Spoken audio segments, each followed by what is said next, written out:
0 से 5 डिग्री, ये एरिया क्या कहलाता है आपका? विषुवत रेखा। विषुवत, ये विषुवत रेखा है ना? और ये पूरा एरिया क्या कहलाता है? विषुवत वृत्त। अब तुम कहोगे ये तो सीधी रेखा है, ऐसे वृत्त क्यों कह रहा हूं? मास्टर का दिमाग खराब है ना? पर ग्लोब देखा है? ग्लोब तो सर्कल बनाता है ना वो। आपको पता होना चाहिए कि जो ये है पृथ्वी पर प्रत्येक अक्षांश रेखा एक सर्कल बनाती है। क्या बनाती है? सर्कल बनाती है, क्योंकि पूरे घूमते हुए आपस में मिलती है ना जहां से शुरू होती है। और वहीं देशांतर रेखा क्या बनाती है? प्रत्येक देशांतर अर्धवृत्त बनाती है ना? देशांतर कैसे रन करती है? ऐसे, है ना? ऐसे तो करती है। यहाँ 90 डिग्री से और वहां नीचे के 90 डिग्री को मिलाते हुए, तो ये अर्धवृत्त हो गई। और अक्षांश कैसे रन करती है? पूरे ऐसे। तो ये क्या बनाती है? अक्षांश रेखा पूर्ण वृत्त और देशांतर रेखा अर्धवृत्त। तो ये क्या है? विषुवत वृत्त वाला एरिया। तो इस क्षेत्र में क्या होता है? एक तो संघनन हो, वाष्पीकरण की मात्रा में होता है। अब वाष्पीकरण हो रहा है तो उसका संघनन भी होगा, ठीक है? और संघनन होगा तो यहाँ बारिश होती रहेगी। तो यहाँ जो है कि ह्यूमिडिटी, एवरेज टेम्परेचर मेंटेन रहता है। बट जो साल का सबसे ज्यादा तापमान, एक तो होता है औसत तापमान। औसत तापमान मतलब साल के लगभग प्रत्येक महीनों का जो एवरेज टेम्परेचर है। तो यहाँ वर्ष में सर्वाधिक तापमान मिलता है, पर वर्ष में सर्वाधिक औसत तापमान मिलता है। किस एरिया में? विषुवत वाले एरिया में। पर जो वर्ष का सर्वाधिक तापमान मतलब वर्ष के किसी एक दिन जो सर्वाधिक तापमान रिकॉर्ड होता है वो कहाँ होता है? उपोष्ण कटिबंध। जैसे भारत का थार मरुस्थल वाला एरिया है ना? तो वर्ष में लगभग एवरेज टेम्परेचर तो जो मिलेगा वो हमें, ये आप मान के चलिए मध्य प्रदेश छत्तीसगढ़ वाले एरिया में मिलेगा सर्वाधिक एवरेज टेम्परेचर, यही तमिलनाडु वाले एरिया में मिलेगा। बट जो वर्ष में सर्वाधिक एक दिन जो तापमान रिकॉर्ड हुआ वो कहाँ रिकॉर्ड होगा? थार के मरुस्थल में रिकॉर्ड होगा ना? भारत की बात कर रहे हैं हम, तो होगा या नहीं? कैसे होगा? क्योंकि वायुमंडलीय पारदर्शिता बहुत ज्यादा है। इससे पीछे हमने क्या पढ़ा था? पृथ्वी पर सूर्यतप को प्रभावित करने वाले कारक, उसको यहाँ लिंक करो ना। वहां वायुमंडलीय पारदर्शिता अत्यधिक है।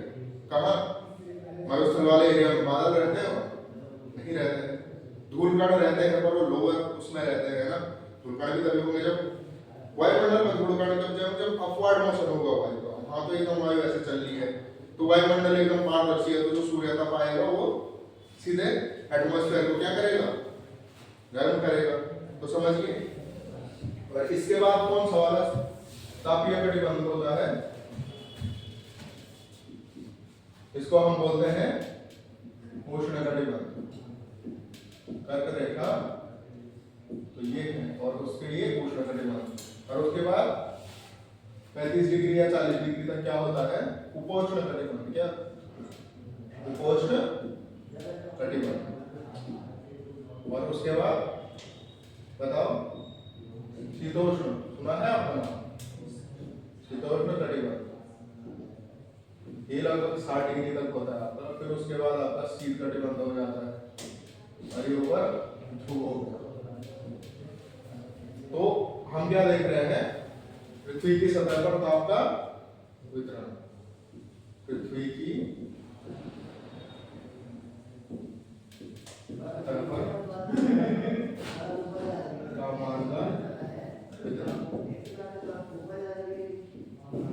ठीक है? तो इसमें देखो जो ये विषुवत रेखीय क्षेत्र है, इसमें मैंने आपको क्या कहा कि वर्ष भर सर्वाधिक औसत तापमान कहां प्राप्त होगा? औसत सर्वाधिक औसत तापमान ये होगा विषुवत वाले क्षेत्र में आपको प्राप्त, ठीक है? और वर्ष में सर्वाधिक रिकॉर्ड तापमान मतलब एक किसी निश्चित दिन जो सर्वाधिक तापमान मिलेगा वो हमें कहां मिलेगा? इस क्षेत्र में। कहां? उपोष्ण क्षेत्र में। विश्व में किसी दिन सर्वाधिक रिकॉर्ड तापमान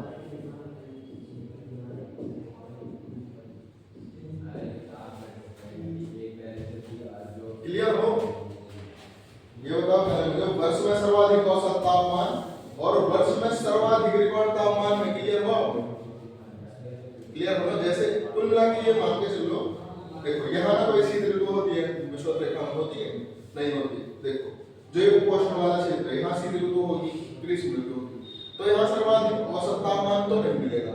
पर जब यहाँ ग्रीष्म ऋतु होगी और उपोष्ण क्षेत्रों के मरुस्थलीय भाग में जब ग्रीष्म ऋतु का समय होगा, सूर्य ताप एकदम प्रचंड होगा, और उस दिन मान के चलो 50 डिग्री 55 डिग्री तक हमें किसी एक दिन क्या मिल जाएगा, तापमान मिल जाएगा। ठीक है, और यहाँ जो तापमान रहेगा लगभग वो हमेशा की बात है, वो हमेशा 40 डिग्री 45 डिग्री 50 डिग्री तक रहेगा। क्यों? क्योंकि यहाँ बादल बादल सब है, तो उतनी पारदर्शिता नहीं है वायुमंडल में। पर विश्व में सर्वाधिक औसत तापमान हमें कहाँ मिलेगा? नहीं मिलेगा। पर विश्व में सर्वाधिक रिकॉर्ड तापमान किसी एक निश्चित दिन वो कहाँ मिलेगा? उपोष्ण क्षेत्र। क्लियर हो गई राम कहानी? तो इसमें इमला लिखना चाहोगे? है चाहोगे इमला लिखना? इस वाले क्षेत्र में तो मेघावन का ज्यादा मिलता है ना, आपको बताया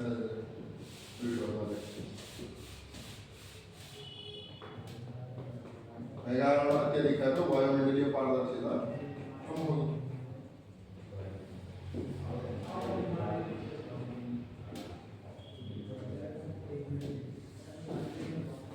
ठीक है, तो लिखिए आपको, हमने लिखा पृथ्वी की सतह पर तापमान का वितरण, या इसको सौर ऊर्जा का वितरण भी कर सकते हो, इसको सौर ऊर्जा का वितरण करना। अभी सौर ऊर्जा के संदर्भ में है ना मामला, सौर ऊर्जा का वितरण लिखो।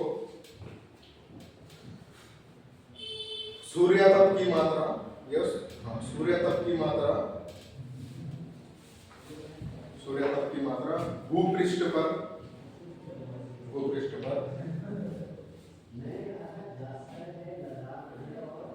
सर्वत्र समान नहीं रहती है, सर्वत्र समान नहीं रहती है। ठीक है, सर्वत्र समान नहीं रहती है। उष्ण कटिबंधों में यह 320 वाट प्रति वर्ग किलोमीटर, 320 वाट प्रति वर्ग मीटर, प्रति वर्ग मीटर, तथा ध्रुवों पर रहता है 70 वाट प्रति वर्ग मीटर, 70 वाट प्रति वर्ग प्रति मीटर स्क्वायर कर लो या वर्ग मीटर। ठीक है, रहती है। ठीक है, तो देख सकते हैं आप कितना बड़ा प्लास्टिक चेन है। एक और हमें 320 वाट पर स्क्वायर मीटर मिल रहा है, और ध्रुवों में पोल्स पे ओनली 70 वाट। तो कितना ड्रास्टिक चेंज है ना, बहुत बड़ा चेंज माना जाता है ये, है ना। ध्रुवों पे आपने देखा ही होगा कितनी ठंड रहती है, चाहे वहाँ ग्रीष्म ऋतु ही क्यों ना हो, बट वहाँ ठंड रहती है, वहाँ की बर्फ कभी नहीं पिघलती है, चाहे वहाँ 6 महीने या 4 महीने दिन क्यों ना हो जाए, पिघलती है वहाँ की बर्फ कभी, वो हमेशा नॉर्मल रूप से रहती है। ठीक है, देखो सर्वाधिक सूर्यातप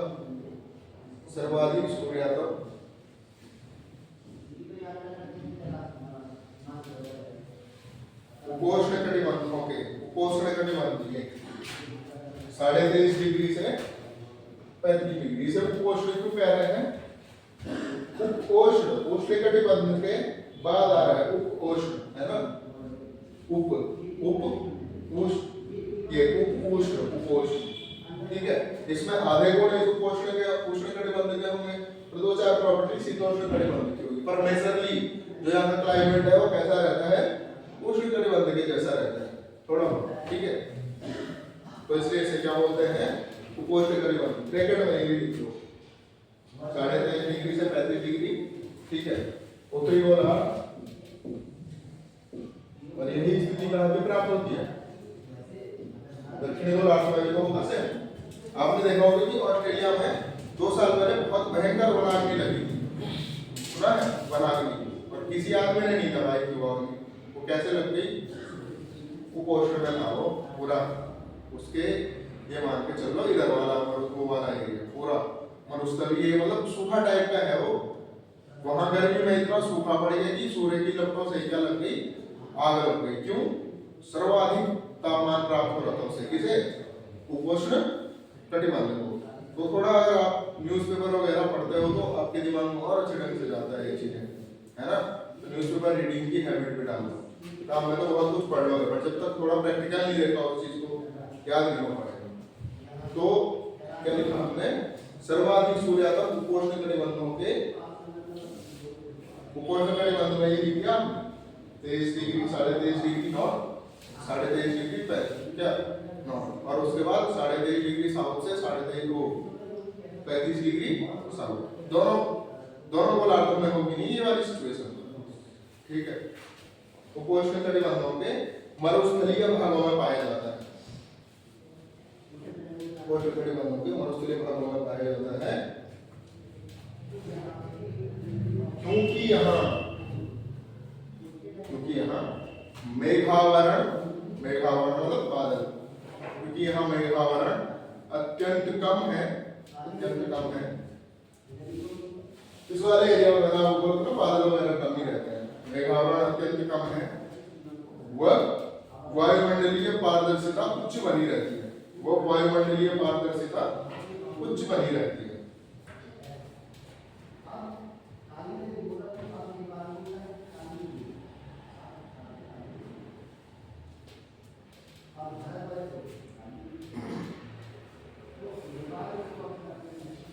देखो महाद्वीपीय भाग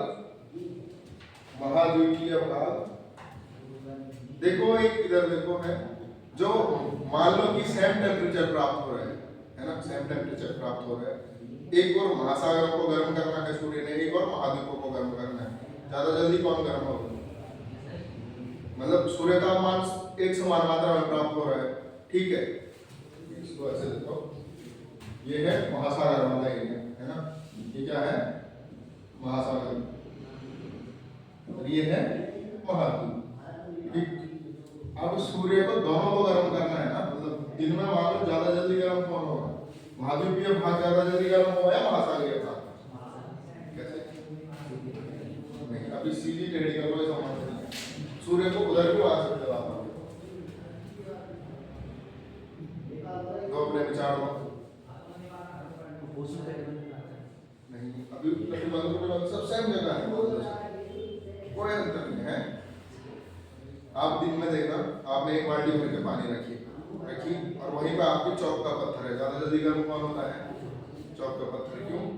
पानी तो बहुत सारी लेयर्स में है ना, उसको केवल ऊपर की लेयर गर्म थोड़ी करनी है। ऊपर वाली लेयर गर्म होगी तो नीचे तक जाएगी, ठंडा पानी ऊपर आएगा ना। यहाँ थोड़ा उल्टा हो जाएगा, जब हम नीचे से गर्मी देते हैं तो क्या होता है? गर्म परत ऊपर आती है, ठंडी परत नीचे जाती है। यहाँ ऊपर से गर्म होना शुरू हो रहा है तो उसको नीचे तक गर्म करना है, घट गया ना तापमान क्या हो गया? डिस्ट्रीब्यूट हो गया। अब उसको ज्यादा क्षेत्र पे काम करना है ना। और पृथ्वी की जो जल की जो आपको पता है कि विशिष्ट ऊष्मा भी ज्यादा होती है।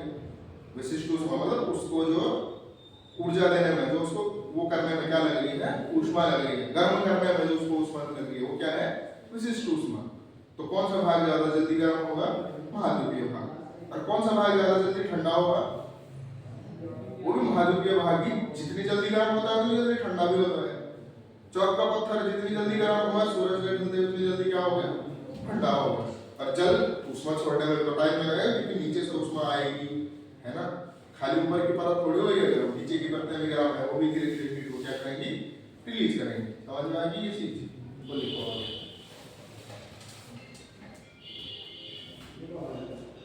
सर्वाधिक सूर्यातप उपोष्ण कटिबंधों, ये हो गया दूसरा। महाद्वीपीय भाग महासागरीय भागों की तुलना में, महाद्वीपीय भाग महासागरीय भागों की तुलना में अधिक सूर्यातप प्राप्त करते हैं,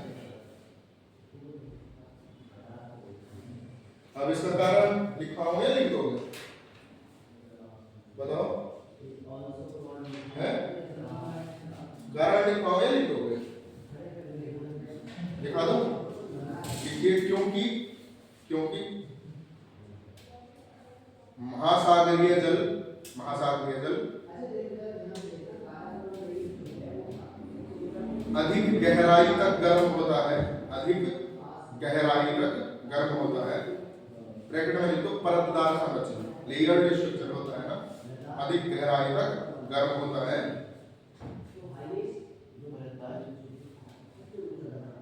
अधिक गहराई तक गर्म होता है। लिख दिया। क्योंकि तथा, अधिक तथा क्योंकि काटो, तथा यहाँ तापमान वितरित हो जाता है, यहाँ तापमान डिस्ट्रीब्यूट हो गया ना, यहाँ तापमान वितरित हो जाता है, जिस कारण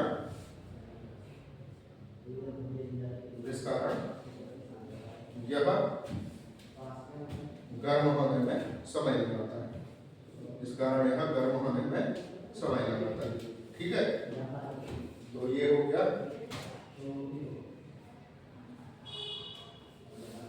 अब देखो मध्य और उच्च अक्षांशों में, मध्य अक्षांश मतलब ये वाला नहीं है, हाँ मध्य अक्षांश, 0 डिग्री को नहीं बोलेंगे इस संदर्भ में मध्य अक्षांश। मध्य अक्षांश बोलेंगे हम 5 डिग्री से 23.5 डिग्री, ठीक है, 23.5 से 35 डिग्री। और उच्च अक्षांश जहां डिग्री आता है, उच्च अक्षांश किसे बोलेंगे 4 डिग्री से 90 डिग्री। समझिए, मध्य अक्षांश ये वो समझना कि 0 डिग्री बीच में है तो ये मध्य अक्षांश हो गया, ये नहीं है मध्य अक्षांश, इसे निम्न अक्षांश बोलते हैं। क्योंकि अब हम डिग्री के संदर्भ में बात कर रहे हैं, किसके संदर्भ में, डिग्री, अक्षांश के, जो अक्षांश की मात्रा है या नाम है उसके संदर्भ में बात कर रहे हैं। ठीक है, तो लिखो मध्य अक्षांश, इनको लिख लेते हैं मध्य अक्षांश, ये वाले हो गए आपके मध्य अक्षांश, मध्य अक्षांश और उच्च अक्षांश।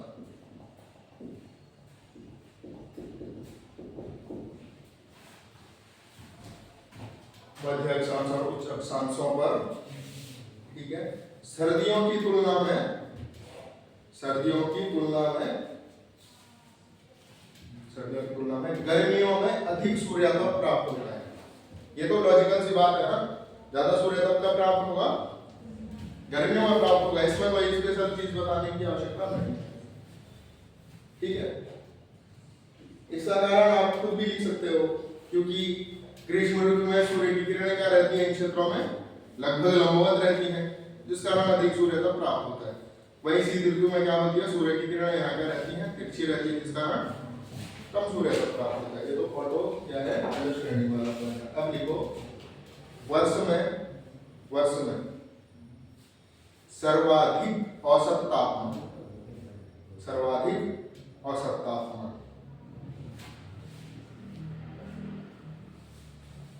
विषुवत वृत्त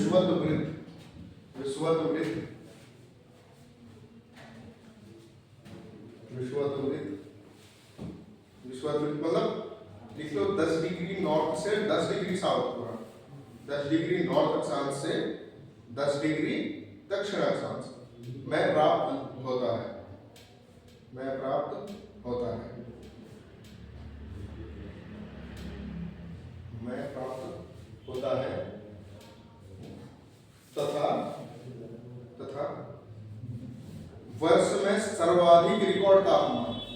तथा वर्ष में सर्वाधिक रिकॉर्ड तापमान,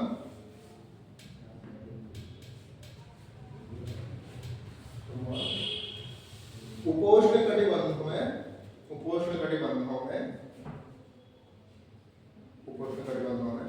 मरुस्थलीय भाग में किस ऋतु में प्राप्त होगा, ग्रीष्म ऋतु में प्राप्त होता है, मरुस्थलीय भागों में, उपोष्ण कटिबंधों के मरुस्थलीय भागों में ग्रीष्म ऋतु में प्राप्त होता है, ग्रीष्म ऋतु में प्राप्त होता है। ठीक है, ये तो हो गई राम कहानी। अब हम देखेंगे मोस्ट इंपॉर्टेंट टॉपिक आता है पृथ्वी का ऊष्मा बजट। बजट में क्या देखते हैं हम जनरली, परसों बजट आया उसमें क्या था, जनरली कितना आया कितना गया, यही था ना। मोटा मोटी उसमें क्या रहता है, कितना हम पे आया कितना हमने दिया। बजट यही तो होता है ना। बजट का क्या मतलब होता है कि मेरे पर कितना आया और मैंने कितना दिया, उसे हम क्या बोलते हैं, बजट बोलते हैं। तो ऐसे ही पृथ्वी का ऊष्मा बजट, मतलब पृथ्वी के पास कितनी ऊष्मा आई और पृथ्वी ने कितनी ऊष्मा दी, ये क्या है, बजट है। तो ऊष्मा बजट क्या होता है कि देखो पृथ्वी से वो सूर्य से सूर्य की किरणें आई, सूर्य ताप आया। अब होता क्या है कि जितना सूर्य ने भेजा उतना पूरा पृथ्वी पर नहीं पहुंच पाता है। क्यों नहीं पहुंच पाता है? वायुमंडल की पारदर्शिता, ठीक है। दूसरा पृथ्वी का एल्बिडो, पृथ्वी पे कुछ स्थान ऐसे होते हैं कि जो तुरंत ही उसको रिफ्लेक्ट कर देते हैं, जैसे आइस कवर जहाँ बर्फ है, वो क्या कर देते हैं, जैसे ही वो आया तुरंत रिफ्लेक्ट मारते हैं, उसको अवशोषित नहीं करते। तो पृथ्वी को क्या प्राप्त नहीं हुआ, सूर्य तक प्राप्त नहीं हुआ। मान लो सूर्य से 100 यूनिट आई है, 100 यूनिट, तो पृथ्वी की सतह पर मात्र ये मान के चलो आप 51 कितना % पहुंचता है, बाकी रास्ते में ही वापस हो जाता है, ठीक है। तो उस चीज का अध्ययन हमें करना है, किसका, पृथ्वी पे कितना है, पृथ्वी ने कितना रिलीज किया। बट पृथ्वी एक आइडियल ब्लैक बॉडी है। ब्लैक बॉडी जानते हो आप, फिजिक्स पढ़ी आप लोगों ने। ब्लैक बॉडी क्या होती है, वो जितनी एनर्जी लेगी उतनी वापस कर देगी। इट मींस वो तेरा तुझको अर्पण वाला सिचुएशन कि मैं अपने पास कुछ नहीं रखूंगी, तो वैसे ही पृथ्वी भी करती है। एक टाइम के बाद वो जितनी उसने रेडिएशन ली उतनी ही क्या कर देगी, रिटर्न कर देगी और अपना टेम्परेचर मेंटेन रखती है। आपको पता है कि पृथ्वी का जो एवरेज टेम्परेचर है वो कितना है, 15 डिग्री सेंटीग्रेड है। तो पृथ्वी चाहती है कि मेरा जो तापमान है वो कितना रहे, 15 डिग्री ही रहे। आज हम ग्लोबल वार्मिंग की बात करते हैं, उसमें क्या कह रहे हैं हम कि अगर हमने इन गैसों का क्या कम नहीं किया, उपयोग या उत्सर्जन कम नहीं किया, तो पृथ्वी का एवरेज तापमान 1.5 डिग्री से बढ़ जाएगा।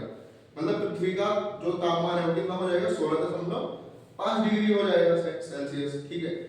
अब देखो 1 डिग्री में ही इतना बड़ा कोलाहल हो गया, 1 डिग्री